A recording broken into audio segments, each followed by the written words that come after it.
Au Cameroun, le président de la République est de retour dans son pays après plus de 7 semaines passées à l'extérieur. Paul Biya est arrivé à Yaoundé lundi dernier avec son épouse et toute la délégation qui l'accompagnait. Le chef d'État camerounais est venu mettre un terme aux rumeurs sur son état de santé qui pullulent sur les réseaux sociaux ces derniers jours. Paul Biya, le retour du Phénix, nous en parlons dans cette édition de l'After News sur Global LTV, bien sûr avec nos invités. A tout de suite.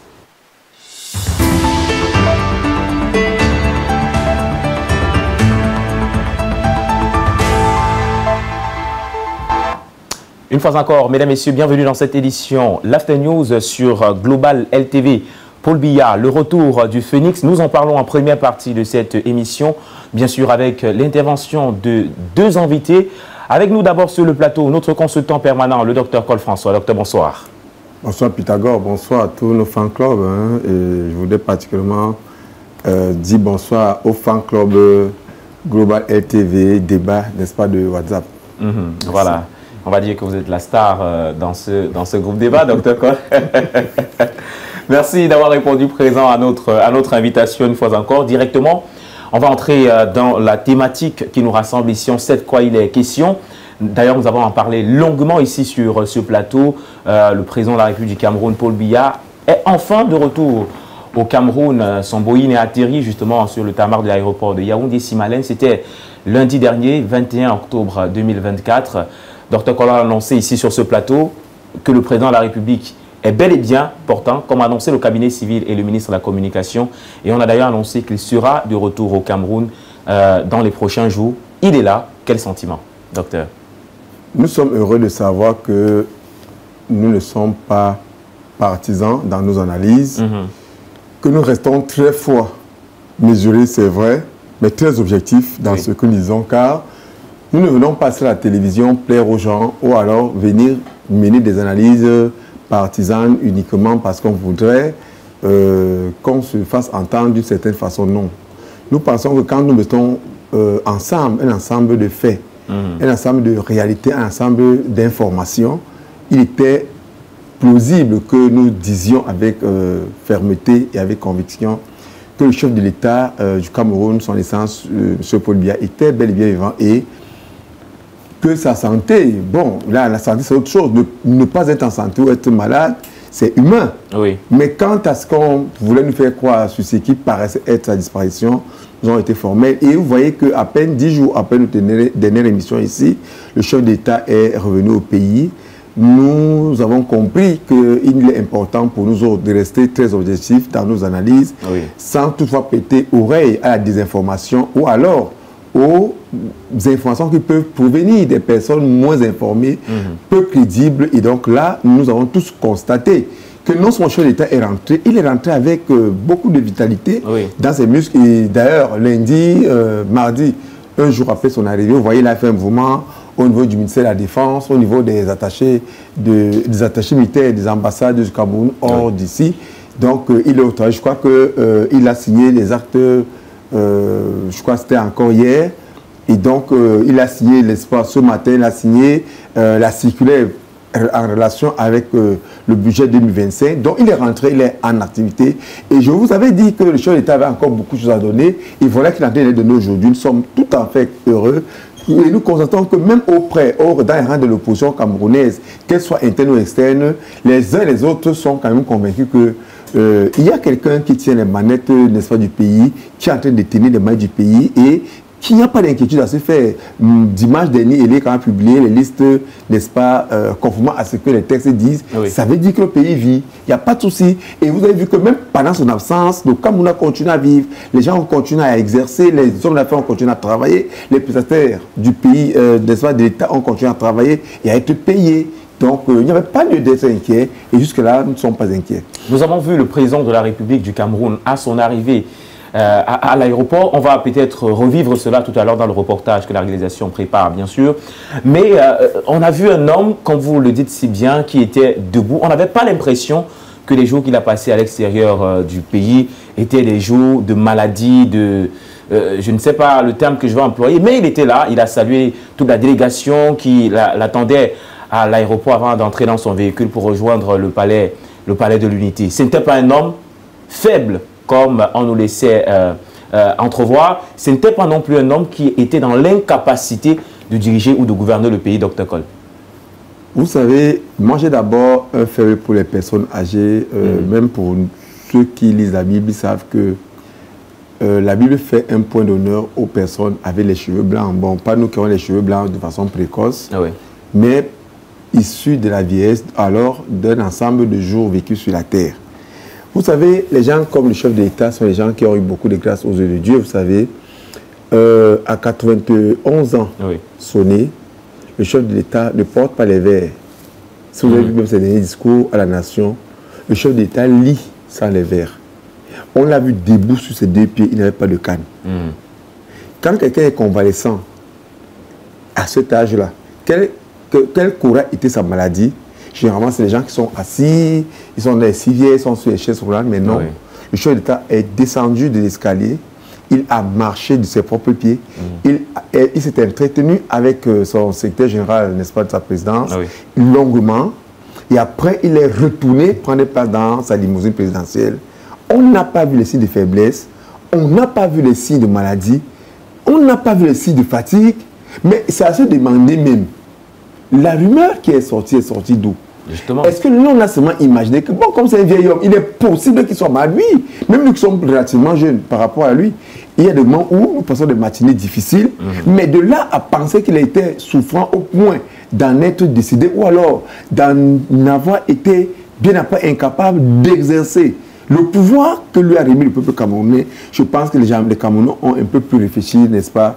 La parole est allée au-delà de la pensée, ou alors la pensée est allée au-delà de la parole. C'était malheureux de lire ça. Et je pense, malheureusement, les gens ne sont pas humbles. Ces personnes auraient quand même eu l'humilité de revenir et de s'excuser auprès de leurs lecteurs en leur demandant pardon. Et même tous ceux qui ont avancé des analyses jusqu'à prévoir même déjà le remplacement du chef d'État, je pense qu'il est quand même honnête que les uns et les autres reviennent sur les paroles et qu'ils reconnaissent que pour une fois, ils sont fourvoyés. Et dans ce cas, Dr Coll, est-ce que vous pensez que la loi ou alors les institutions, les forces de maintien de l'ordre devraient reprimander ces personnes-là, puisque les rumeurs qu'elles ont véhiculées se sont avérées être fausses?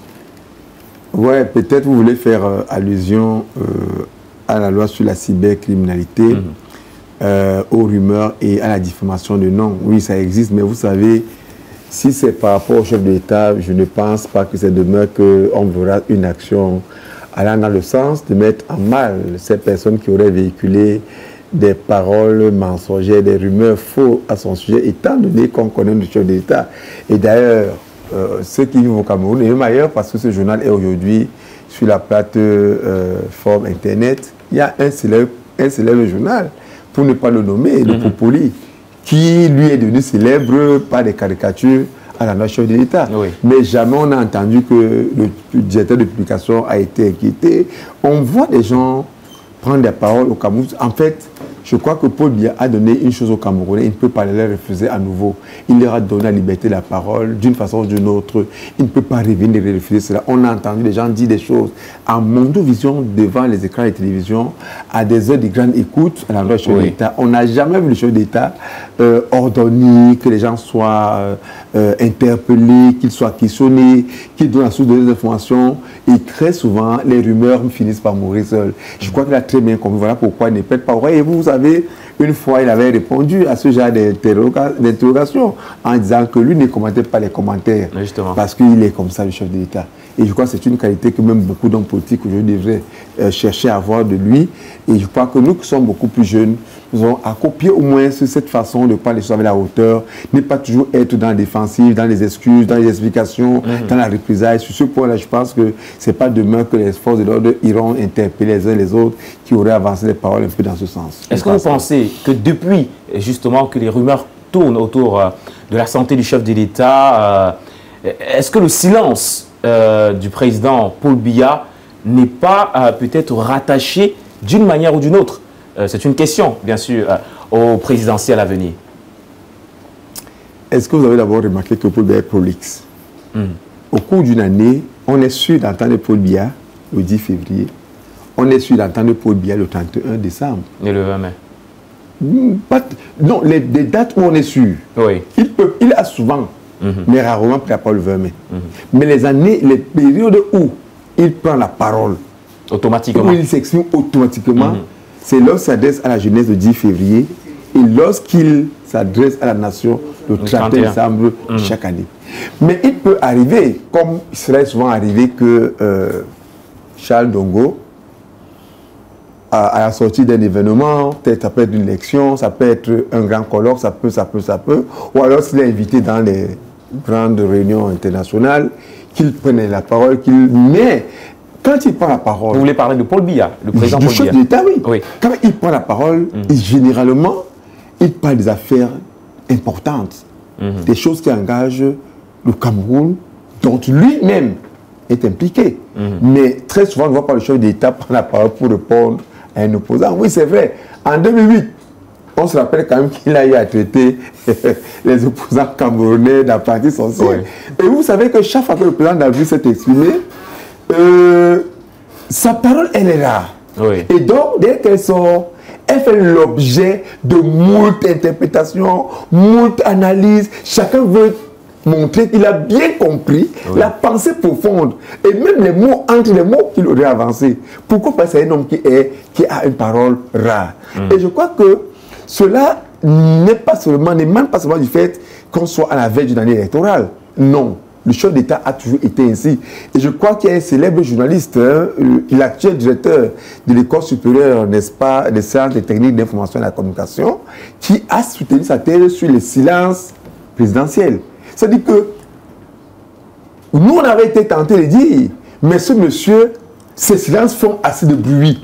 Il est tellement silencieux qu'on a l'impression que beaucoup de personnes parlent à sa place, lui attribuent des pensées, lui attribuent des théories, lui attribuent des paroles, lui attribuent des actes et des actions, parce que lui, il n'est jamais là. Mais sauf que quand le temps s'écoule, on se rend compte que le chef d'État n'a pas parlé et que tout ce qu'on a dit avant, c'était pas de lui. Et lorsqu'il parle, très souvent, c'est des paroles qui sont pleines d'autorité et pleines de commandements.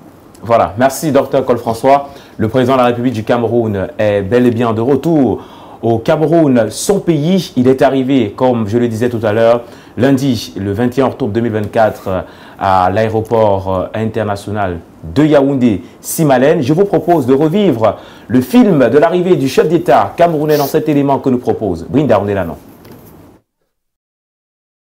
À bord du Boeing immatriculé CMR 001, le président Paul Biya foule enfin le sol de l'aéroport international de Yaoundé ce 21 octobre 2024 après plusieurs semaines d'absence. Après l'atterrissage de l'avion présidentiel, le chef de l'État Paul Biya, accompagné de son épouse Madame Chantal Biya, salue les dignitaires venus les accueillir, au premier rang desquels le secrétaire général de la présidence de la République, ministre d'État Ferdinand Ngongo, avec qui il va s'entretenir pendant quelques minutes. Aux abords de l'aéroport, attendait une foule immense des militants de son parti, le RDPC, brandissant des affiches portant des messages sur lesquels on peut lire « Un chaleureux retour au Bekaya Paul Biya, le ciment de l'unité nationale. Longue vie à son Excellence Paul Biya, le père de la nation, toujours fidèle et loyal au président Paul Biya, entre autres. » Visiblement ému de l'accueil qui lui a été réservé, le président Paul Biya, depuis la vitre baissée de sa voiture, a salué d'un geste de la main les centaines de militants du RDPC, son parti, qui ne se faisaient pas prier pour donner de la voix.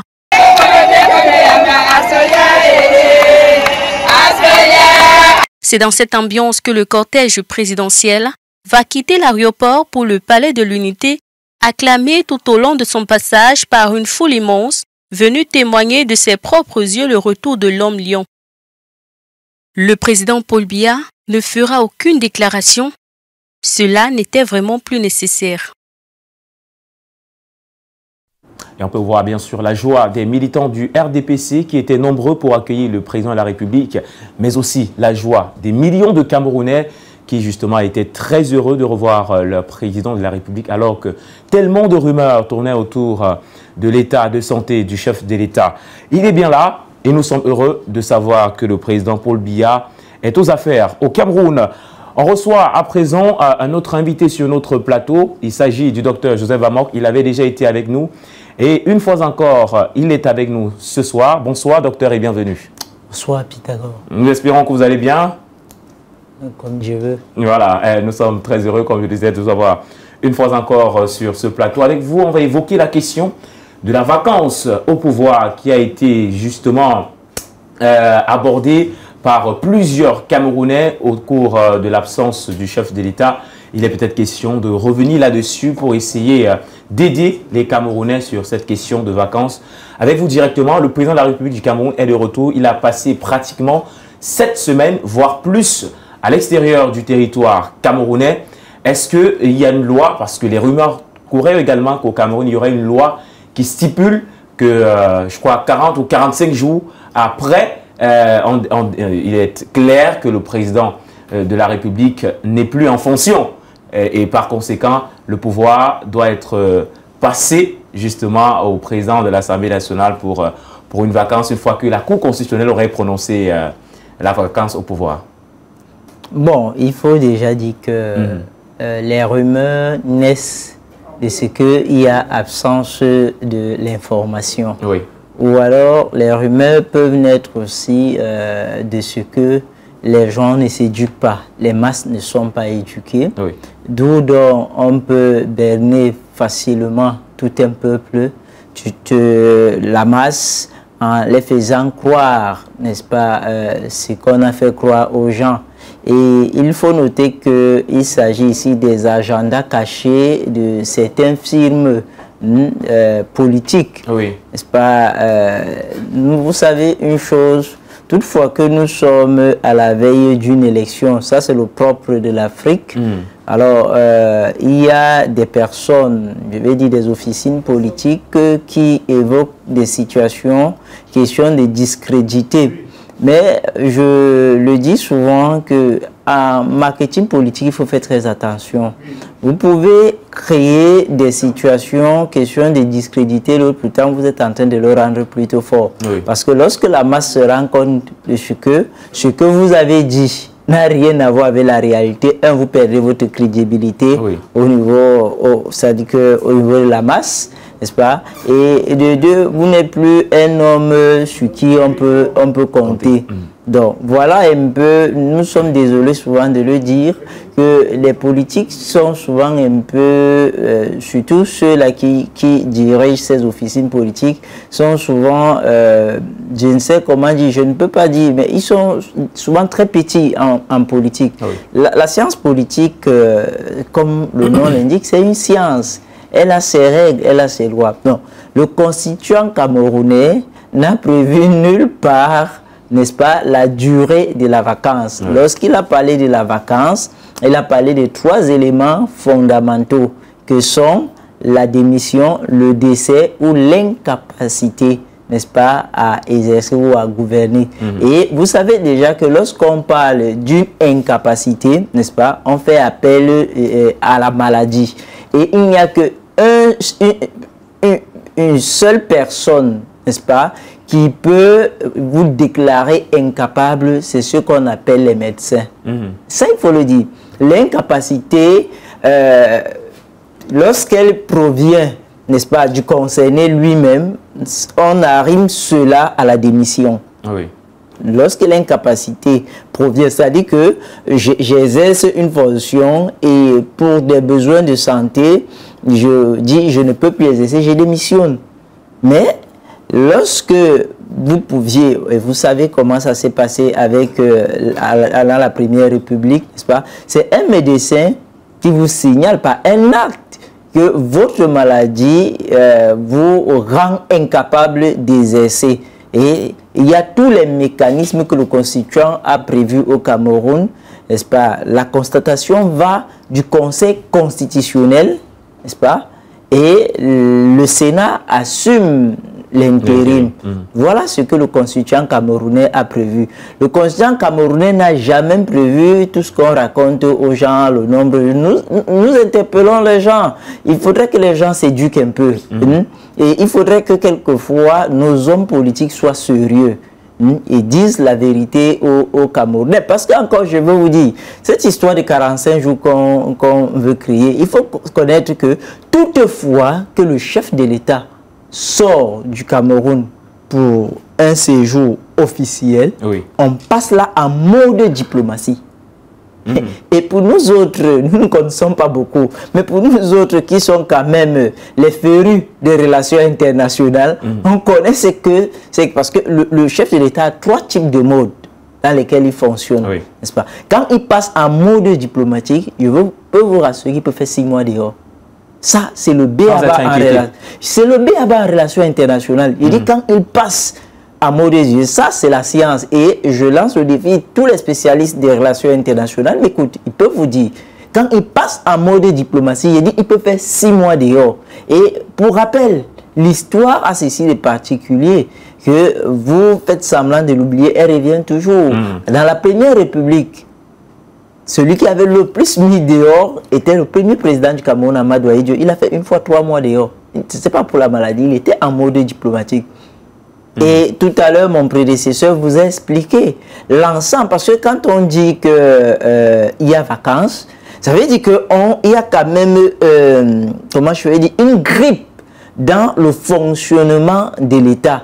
Non, les ministres ont vaqué à leurs occupations, les actes ont été signés, les partenariats ont été négociés, les gens allaient au travail. Je ne sais pas si le Cameroun avait l'image d'un pays qui n'allait pas bien parce que le président de la République était incapable. Et mon prédécesseur venait le signaler à peine il est rentré, depuis qu'il est rentré, chaque jour il signe les actes de grande importance. Ça veut donc dire qu'il avait un calendrier chargé et le cabinet civil nous l'a dit.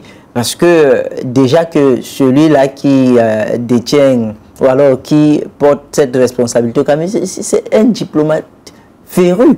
Donc faisons très attention quand nous voulons avancer un certain nombre de choses. 45 jours, et puis même encore en diplomatie, il faut savoir, quand on parle de 45 jours, est-ce que c'est 45 jours ouverts ou c'est 45 jours fermés? En diplomatie, tout ça. J'ai souvent coutume de dire aux gens que l'une des sciences les plus complexes dans la vie Pythagore, c'est la diplomatie. Et chez nous, en diplomatie, on dit il faut faire très attention. Même le bonjour n'est pas toujours le bonjour. Et vous l'avez vu, j'ai été un peu satisfait quand mon prédécesseur était en train de dire, parlant de ces discours, que ces discours font office de plusieurs interprétations, mais les gens sont souvent sur la plaque. Parce qu'il faut dire, l'homme du président Paul Biya est un diplomate féru. Et un grand maître en diplomatie, n'est-ce pas, nous disait toujours, Monsieur Biya, ses actions, ses discours, son gestuel sont des cours en diplomatie à l'international. C'est-à-dire que tout ce qu'il fait, on peut faire toute une thèse en diplomatie. Donc ce n'est pas quelqu'un... Je veux prendre un exemple. Lorsqu'il descend, lorsqu'il descend de l'avion, c'est son secrétaire général. C'est l'un de ses collaborateurs, ou alors le collaborateur le plus proche, la deuxième personnalité de la présidence. Il pouvait se retrouver à la présidence et il papote. Mais vous savez pourquoi il le tient pendant près de 5 minutes? Pourquoi dites-nous, docteur? C'était un autre cours. Il était en train... C'est un message qui passait. Il passait un message. Les gens qui ont dit que je suis malade, je suis mort, je suis incapable, je ne peux même plus marcher. Je vous démontre que non seulement je suis descendu des marches, je pète la forme et je peux même m'entretenir. Merci beaucoup, docteur Joseph Bamok. Je pense qu'on a longtemps analysé l'arrivée du président de la République du Cameroun. C'est acté, il est là, il continue à travailler pour le développement du pays. Et bien sûr, c'est pour le plaisir de tous les Camerounais. On va marquer une pause avec cette transition que nous propose la technique. Et derrière, ce sera pour parler du rôle des médias en temps de crise.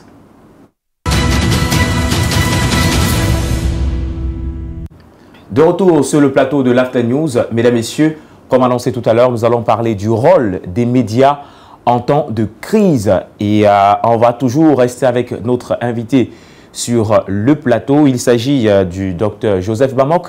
Docteur, il y a tellement de choses qui ont été... qui se sont dites sur le président de la République, Paul Biya, qui ont été relayées par les médias. On a vu certains médias organiser des débats pour parler de la santé du chef de l'État, pour soulever les masses à travers des discours quelque peu audacieux. Vous qui êtes fréquent dans les médias, vous qui avez d'ailleurs fait le tour des médias au Cameroun, dites-nous quel est le rôle principal d'un média en temps de crise? Déjà, il faut dire qu'en temps de crise, ça c'est un fondamental, n'est-ce pas, en journalisme. En temps de crise, tous les journalistes mutent en communicateurs. Oui. Ça, il faut le dire. Ça veut dire qu'il y a une seule personne, n'est-ce pas? On appelle ça la communication officielle. C'est elle qui fait foi. Tout le reste, là, vous assurez juste le relais. Vous voyez un peu... déjà... Fondamentalement, il faut le dire, c'est le b.a.-ba dans toutes les écoles de journalisme. Le journaliste éduque, n'est-ce pas? Il informe, il collecte l'information et puis il les rend fidèlement. Oui, ça, il faut le dire. Il les rend fidèlement. Alors, nous sommes juste dans une société où les gens peinent à émerger. Alors pour émerger, généralement, on emploie des méthodes et des mécanismes qui permettent de se faire remarquer. Et c'est un peu ce qu'on vit souvent dans le monde des médias. Et je dis souvent, dans tous les corps de métier, il y a un profil. Il y a un profil. C'est-à-dire que pour être enseignant aujourd'hui, on sait le profil qu'il faut, ce qu'il y a lieu de faire. Pour être avocat aujourd'hui, il y a un profil. Pour être médecin, il y a un profil. Pour être architecte, l'un des corps de métiers qui pose exagérément de problèmes dans nos pays pauvres, c'est le journalisme. C'est-à-dire les gens sont des anciens comédiens, ils ont eu une tranche d'émission et demain ils sont journalistes.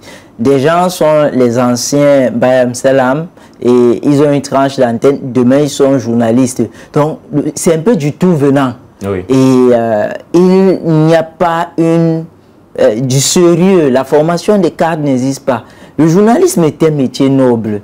Il dit tous les journalistes sérieux qui sont passés, n'est-ce pas, sous les pieds d'un bon formateur, bien d'une bonne école de journalisme, parce qu'il faut dire que dans notre pays, on admet le journaliste de deux types de voix, n'est-ce pas, savent que en temps de crise, c'est la communication officielle qui fait foi.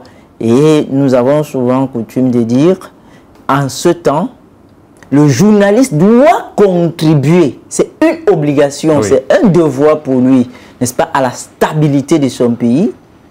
Le journaliste doit contribuer, n'est-ce pas, à l'intégrité de son pays et à la défense de sa souveraineté.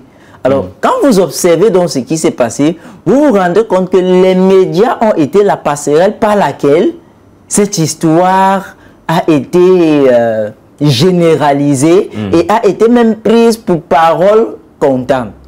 Pourtant, il n'en était rien. Donc, en temps de crise, les médias doivent... Et puis, on ne joue pas avec les domaines de souveraineté. J'aime en dire cela. On ne joue pas avec les domaines de souveraineté. Quand vous regardez les grands pays aujourd'hui, qu'est-ce qui fait leur force? C'est les médias. C'est-à-dire, même quand des bêtises sont faites, les institutions de souveraineté, tous les médias se rangent derrière ces institutions et défendent la cause de ces institutions. Même si en interne, ils vont se dire... Mais nous sommes quand même une curiosité dans le monde. C'est que dès qu'il y a une situation... C'est nos médias qui tirent sur le président de la République, c'est nos médias qui tirent sur nos instances de souveraineté comme l'armée par exemple. Vous n'allez jamais voir un média français tirer parce que l'une des premières instances de souveraineté c'est l'armée. Vous n'allez jamais voir un média français tirer. Et pourtant, chaque jour, on peut relever des bavures que commettent les soldats français. En plus forte raison, le président de la République est toute une institution. Les gens oublient qu'à partir de là, on peut déstabiliser parce que les médias sont le quatrième pouvoir. Pourquoi? Ils peuvent informer, comme ils peuvent désinformer, ils peuvent même aller jusqu'au soulèvement de masse. Vous n'avez qu'à voir l'histoire de la radio 1000 collines au Rwanda.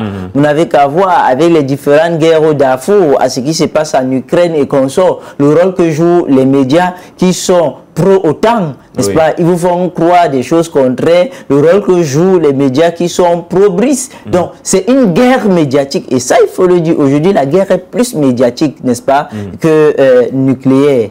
Mais...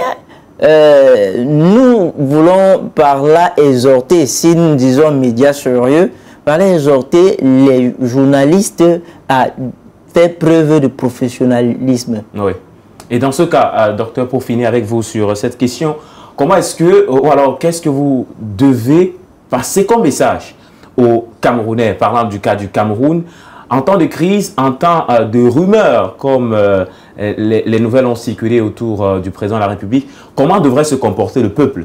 Comment est-ce que le peuple devrait accueillir les informations qui sont relatives à une annonce pareille, aux rumeurs pareilles? Déjà, il y a trois choses qu'on ne peut pas cacher à un peuple dans un pays. Ça, je l'ai aussi appris à l'école. Il y a le décès d'un chef. Oui. Il y a la démission d'un chef. Et il y a le coup d'État. On ne peut pas cacher. Parce que le balai diplomatique qui se produit lorsqu'il y a ce type d'événement, il faut être très sot pour ne pas comprendre. Je prends un exemple. Les personnes averties qui sont plus âgées que nous savent que le coup d'État manquait du 6 avril.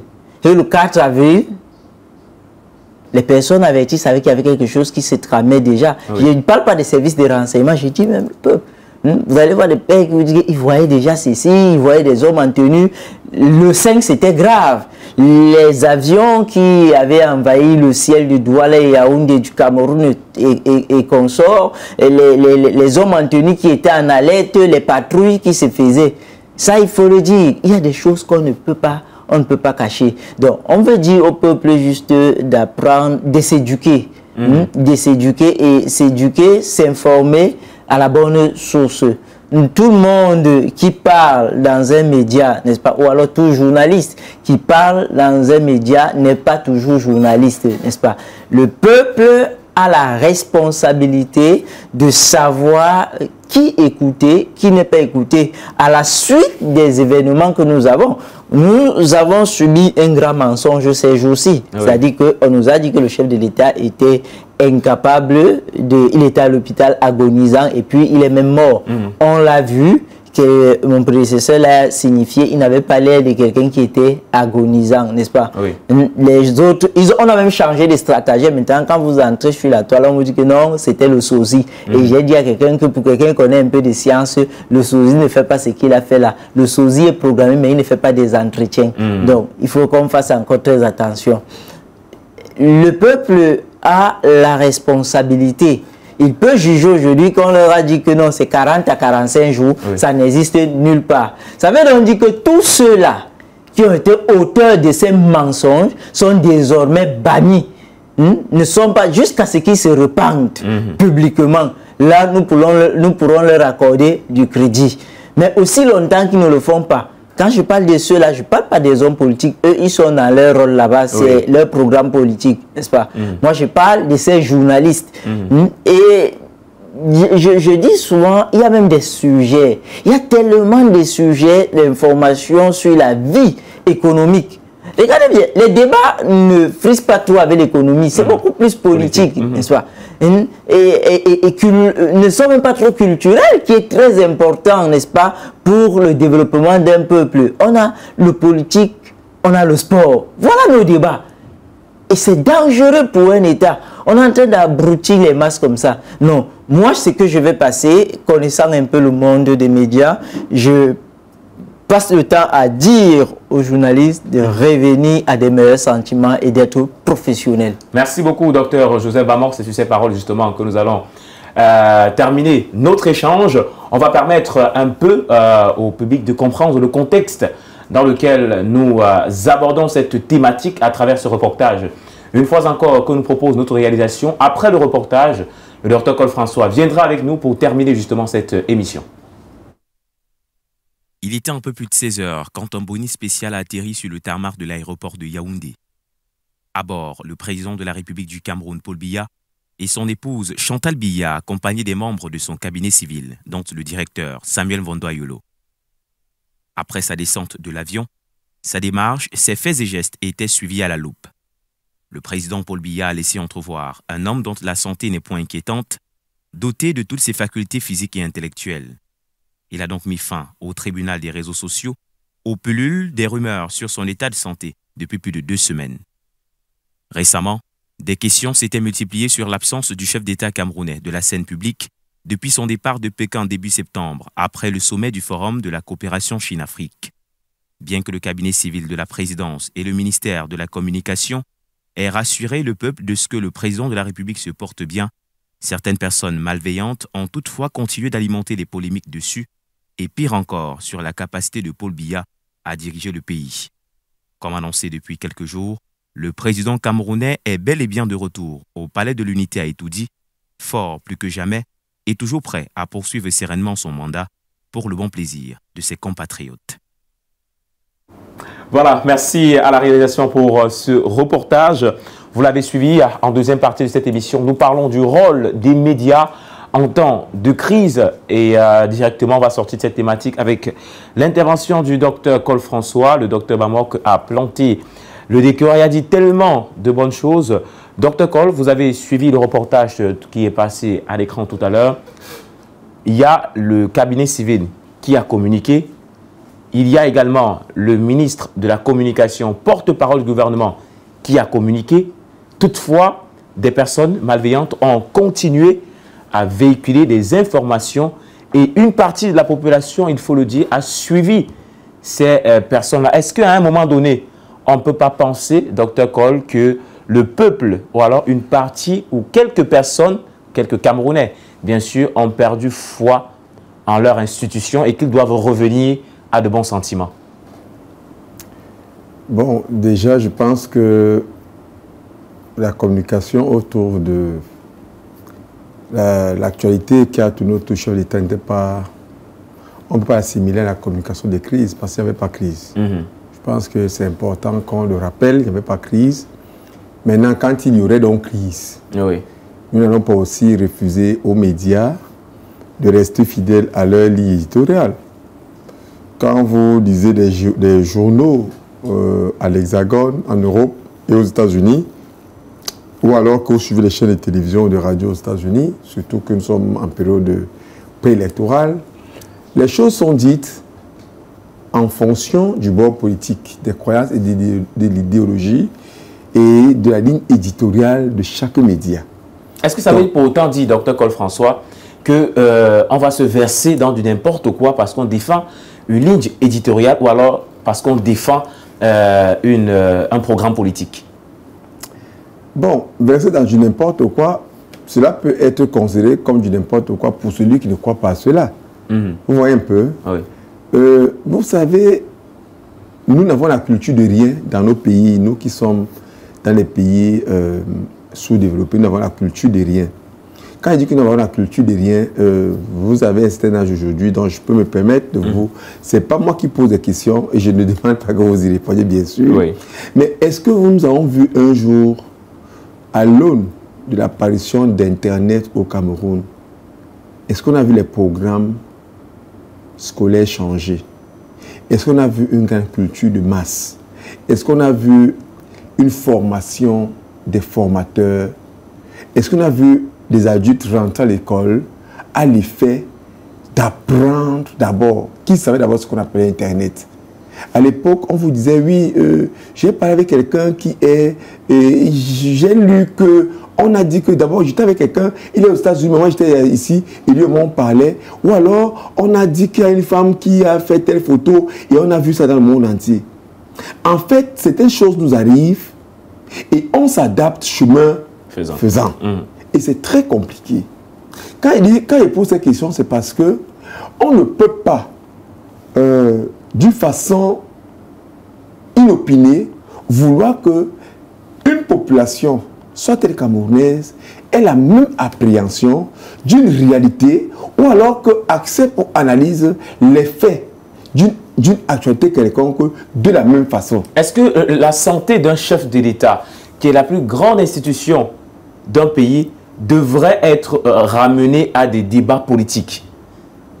Quand le cabinet civil, on le disait tout à l'heure, a communiqué, quand le ministre de la Communication, porte-parole du gouvernement, a communiqué, est-ce que même à ce moment, on devait rattacher ou ramener le sujet à un débat politique, docteur Col? Mais vous faites comme si... c'est pas les dogmes, hein. Les gens ont le droit d'avoir des points de vue opposés au point de vue institutionnel. Et d'ailleurs, le budget sera voté en décembre par l'Assemblée nationale. Les gens vont vous dire que ce n'est pas comme ça que les choses devraient être. Quand vous allez voir le journal des projets en janvier, l'État va prévoir construire, l'État va vouloir investir dans ça, mais quelqu'un vous dira que ce n'était pas la priorité. Vous voyez que c'est une loi et qui sera promulguée par le chef d'État et donc qui ne pourra plus faire marche arrière. Pour dire quoi? Simplement, nous autres qui avons une certaine culture, pensons que lorsque les autorités compétentes ont pris la porte sur certains sujets, cela fait force de loi. D'accord? Mais maintenant, on ne peut pas refuser le droit à ceux qui pensent différemment de nous de dire que même si on a dit cela par les voies autorisées, nous avons le droit de mettre des points d'interrogation. Ceci fait partie du fait seulement que les populations ont atteint un point de rupture avec l'institution permanente. Justement. Lorsque ce point de rupture est atteint et qu'on ne vous croit plus, je vous prends un exemple simple. Nous sommes en train d'observer la construction de l'autoroute Douala-Yaoundé. On a observé la construction des grands stades, on a appelé cela des projets structurants avec la mise en place même des barrages hydroélectriques. Et là, on nous disait qu'au cours des années 2020, vraiment, le Cameroun sera un grand État où il n'y aura plus de coupures de lumière. Et on a mis des milliards, on a pris des subventions, on a contracté des dettes. C'est l'institution qui parlait. Sauf qu'aujourd'hui, le stade Olembe a perdu presque toutes ses écailles de pangolin. Le complexe de Olembe n'a jamais vu le jour. Le complexe japonais n'a jamais été achevé. Le tour de Douala-Yaoundé a consommé 2 ou 3 fois son budget pour à peine un tiers, n'est-ce pas, de son parcours. Et vous voyez donc que quand une institution, quand l'institutionnel se fourvoie, il sème le doute dans la pensée des dirigés. D'une façon permanente, sa parole devient sujet à caution. Pour dire simplement que si les gens qui dirigent un État apprennent de leurs erreurs, ils peuvent se ressaisir. Mais il faudrait que dans la suite, que les faits prochains parlent en leur faveur. Mais sinon, on vous répondra que non, mais il y a eu cet événement hier. Ils avaient dit qu'ils devaient faire telle chose. Ils avaient promis de faire ceci, cela. Ils n'ont pas fait cela. Aujourd'hui, nous ne sommes pas sûrs que ce qu'ils disent est vrai. Mais maintenant, et c'est de façon logique, il serait acceptable que les gens passent le temps à discuter de la santé d'un individu, soit-il un chef d'État. Là, il dit absolument non, parce qu'on a des sujets qui pourraient être beaucoup plus importants. D'ailleurs, on n'a pas vu dans un pays au monde un chef d'État fait des communications sur sa santé. Vous savez, le chef d'État est garant des institutions. Ça veut dire que même quand il va falloir communiquer sur sa santé, il faudra toujours communiquer en allant dans le sens de rassurer les populations. Dès que vous donnez une information qui est alarmiste, vous partez jusqu'à influencer même les investisseurs. Si l'investisseur veut entrer au Cameroun, on lui dit que non, le chef d'État, sa santé est ci ou ça. Et que lui ne se rend pas rassuré, il se dit non, mais il vaudrait mieux attendre un peu. Et si tu attends un peu, c'est les délais qui sont pris sur l'investissement qui pourrait porter des fruits peut-être 3 mois après. Vous comprenez un peu? C'est pour ça que la communication autour de ces sujets-là est quand même un peu délicate. Elle ne devrait pas être confiée à des personnes inexpertes. C'est pour cela qu'on fait des formations. C'est pour ça qu'il est important que les gens aillent à l'école. Et puis, on ne peut pas avoir des journalistes qui parlent de tout. Ou alors des invités dans des émissions qui, quand c'est la politique intérieure, c'est les mêmes gens. Le football, les mêmes gens. La politique extérieure, les mêmes gens. L'agriculture, c'est les mêmes gens. Non! Vous voyez, pour nous qui aimons copier l'extérieur, on voit quand même que quand il faut parler de football dans ces médias qui se respectent, on est même allé jusqu'à créer des chaînes thématiques. C'est-à-dire que si, quand on ouvre cette chaîne, on ne parle que de ceci ou de cela. Mais quand on est dans une chaîne généraliste et qu'on voudrait aborder, qu'on est quand même des personnes ressources, quand on veut, on ne peut pas être dans un état comme le Cameroun, où toutes les chaînes de télévision ont les mêmes invités. Et tous leurs profils, c'est des hommes politiques. Et même quand on inviterait quelqu'un parce que c'est un avocat, il arrive, mais il aborde beaucoup plus la veste de l'homme politique. Alors que dans les mêmes pays, on a des ingénieurs, on a des climatologues, on a des agriculteurs, on a des internationalistes, on a des religieux. Je veux dire que ce n'est pas les profils qui manqueraient.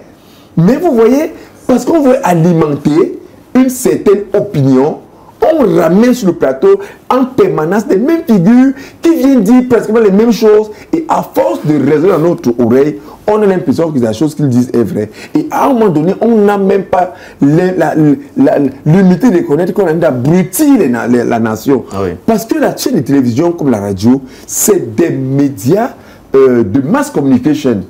Vous devez savoir que quand vous émettez, vous cultivez ou vous abrutissez. Alors si chacun est donc conscient dans son éditorial, dans sa ligne éditoriale, il se dit, moi je vais participer à la culture des masses. Alors là, ils s'arrangeront quand on veut parler des femmes, des affaires comme celle-là. On peut appeler les médecins, les administrateurs hospitaliers. On peut appeler des, vous appelez souvent ça comment, des travailleurs sociaux, des inspecteurs de travail, qui viennent avec des connaissances bien calées dans leur domaine, vous éclairer. Voilà, Dr Cole-François, quel est le rôle justement des médias?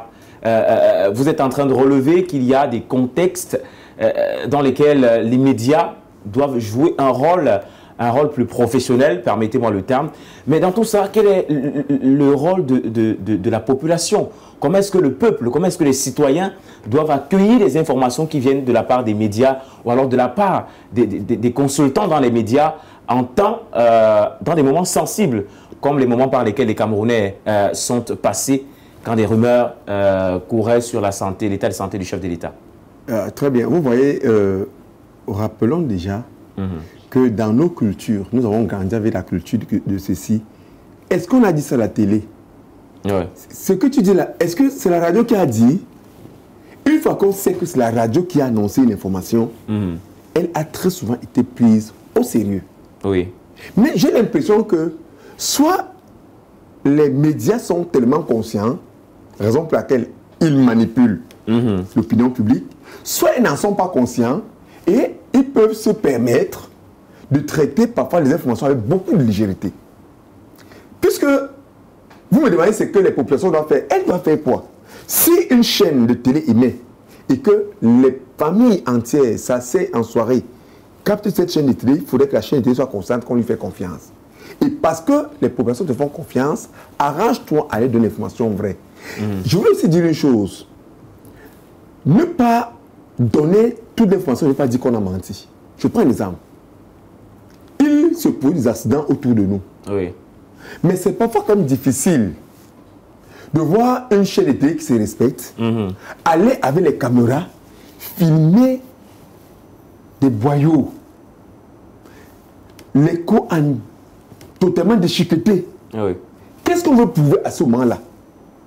Vous avez dit, il y a un accident sur tel axe routier et on estime le nombre de morts à tel. C'est suffisant. Ce n'est pas la peine de venir avec l'objectif de la caméra, commencer à filmer des segments de corps versés au sol. Ça fait preuve de manque de professionnalisme. Je ne juge pas les gens, mais je voudrais donc faire une transposition. Lorsque vous donnez l'information, si vous êtes certain que l'information que vous donnez est juste, vous n'avez pas besoin de preuves mathématiques. Vous donnez l'information, vous restez là-dessus. Les faits vous donnent raison. On dit qu'en journalisme, les faits sont têtus. Le journalisme, c'est les faits. Les commentaires sont libres, mais les faits sont sacrés. Vous n'avez pas automatiquement besoin de venir démontrer ou présenter l'idée de quelqu'un ou alors filmer un corps d'une personnalité pour demander au peuple de vous croire ou de vous faire confiance.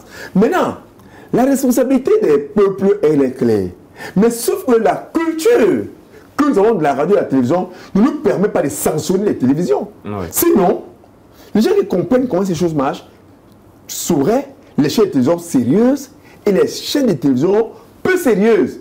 Alors, dites-moi, aujourd'hui, toutes ces chaînes qui ont annoncé la catastrophe, est-ce qu'on a vu les démentis?